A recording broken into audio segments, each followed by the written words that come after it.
जगह जगह पर चला रही है, जहां पर कल रात बम्बार्डिंग हुई थी, जहां पर मिसाइल गिराए गए थे, जहां पर ड्रोन गिराए गए थे और अब सर्च ऑपरेशन के तहत एक जिंदा बम जैसलमेर में मिला है, जिसे कि अब डिफ्यूज करने की कवायद चल रही है। लोगों को वहां से हटा दिया गया है। सर्च ऑपरेशन लगातार जारी है। सर, ऐसी स्थिति में लगातार लोगों से यही कहा जाता है, क्योंकि देखिए जान माल का नुकसान ना हो, अगर वहां पर कोई जिंदा बम है तो लोग भी संयम बरते, तुरंत इन्फॉर्म करें, क्योंकि सेना भी ये कह रही है कि तुरंत। और देखिए इस वक्त बड़ी खबर आ रही है, होशियारपुर में पाक की मिसाइल मिली है, चीन से बनी है मिसाइल ध्वस्त की गई थी। अब होशियारपुर में उसके कुछ मलबे कह लीजिए, वो मलबा मिला है। होशियारपुर में पाक की मिसाइल ध्वस्त की गई, चीन में बनी मिसाइल ध्वस्त की गई है।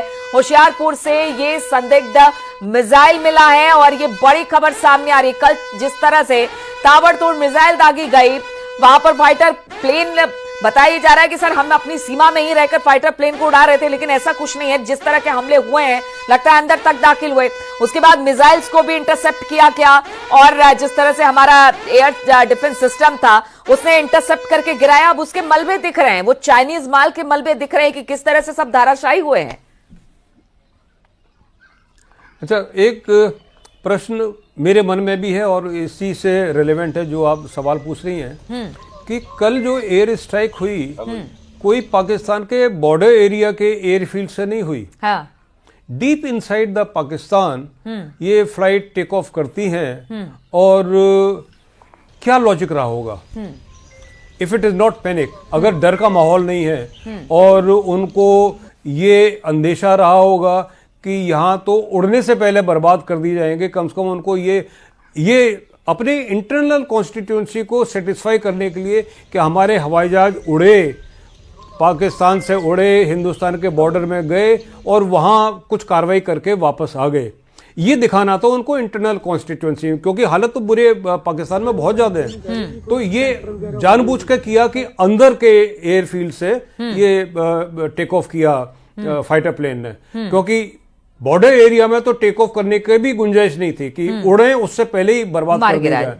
अभी ये जो गए हैं, ये जहाज को गिराया गया। देखिए, जब जहाज को गिराया जाएगा तो उस जहाज में मिसाइल हैं, बॉम्ब हैं, बर्बाद तो वो भी होंगे, लेकिन ये मिसाइल जो जिसके मलबा दिखाया जा रहा है ये वो नहीं है। दो जगह की तस्वीर, दोनों जगह, भटिंडा और होशियारपुर दोनों से जगह आ रही है, लेकिन ये वो स्ट्राइक नहीं है। हाँ। वो मिसाइल का मलबा या बॉम्ब का मलबा नहीं है जिसने स्ट्राइक किया और वो फट गया और उसका मलबा है। ये वो है जो चला भी नहीं पाए और जो इनके फाइटर प्लेन्स स्क्रैम्बल करके भागे हैं। हाँ। और भागते वक्त अपना लोड को उन्होंने कम करने की कोशिश की है। ये सारे वही हैं जो मलबा है, वो मलबा है जो क्षति इनको पहुंची थी जब जहाज पर आक्रमण हुआ, इनके फाइटर एयरक्राफ्ट पर अटैक हुआ।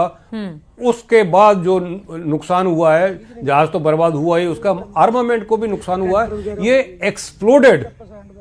एक्सप्लोडेड मिसाइल है विच वर नॉट ट्रिगर्ड, और ये मिसाइल का अपना धमाके से, इंटरनल धमाके बिल्कुल। तो दो जगह की तस्वीरें, भटिंडा और होशियारपुर, जैसे बोल रहे हैं कि मारा गया है। अब सीएम योगी की तरफ से भी बड़ा बयान सामने आ गया। आज पाकिस्तान दुनिया के सामने करा रहा है, आज बेनकाब हुआ है पाकिस्तान। आतंकियों के जनाजे में पाक सीएम, पाक के जो बड़े बड़े अधिकारी हैं वो शामिल हुए।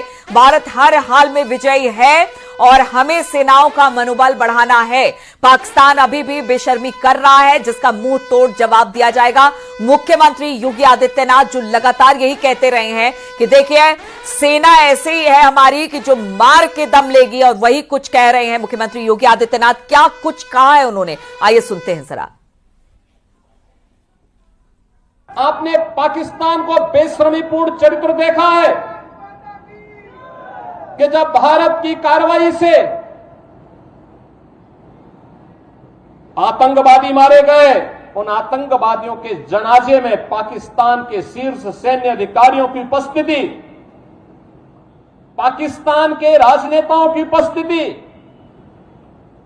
दुनिया की आंखों को खोलने वाला होना चाहिए कि पाकिस्तान आतंकवाद को प्रश्रय ही नहीं देता, बल्कि आतंकी गतिविधियों में सीधे सीधे लिप्त है। और उसकी संलिप्तता इस बात को दिखाती है कि पाकिस्तान अब अपने वजूद के लिए जूझता हुआ दिखाई देगा।